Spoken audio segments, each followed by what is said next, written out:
গম পাইছে চাগে ভিডিঅ'টো ৰিপাব্লিক ডে। ইয়াৰ আগৰ ভিডিঅ'ত দেখাইছিলোৱে কেনেদৰে আমি ৰিপাব্লিক ডে চেলিব্ৰেট কৰিলো, কিন্তু চেলিব্ৰেচন আমাৰ ইমানখিনিতে শেষ হোৱা নাই। আমি সকলো গলো বাইক আৰু স্কুটি ৰেলীত। গাড়ী পিছে এখনহে গৈছিলে।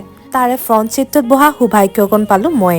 আপোনালোকে ভাবিব পাৰে ইমান হাঁহি ফূৰ্তি কৰি ৰিপাব্লিক ডে চেলিব্ৰেট কৰেনে? আচলতে আমি যিকণ সময় লগ পাওঁ সেই সময়কণে ভাল লগা হৈ যায়। আমাৰ গাড়ীখনৰ পিছে পিছে প্ৰায় 100 মিটাৰমান দূৰলৈকে এনেদৰে বাইক আৰু স্কুটি ৰেলী। মোৰ পিছে জীৱনত এনেদৰে এবাৰ ৰাইডত যোৱা মন আছিল। সেইবাবে গাড়ীতে বহি এনেদৰে ৰাইডত যোৱা ফিলটো লৈ লৈছো। আৰু লগতে আমি যথেষ্ট ফূৰ্তিও কৰিলো।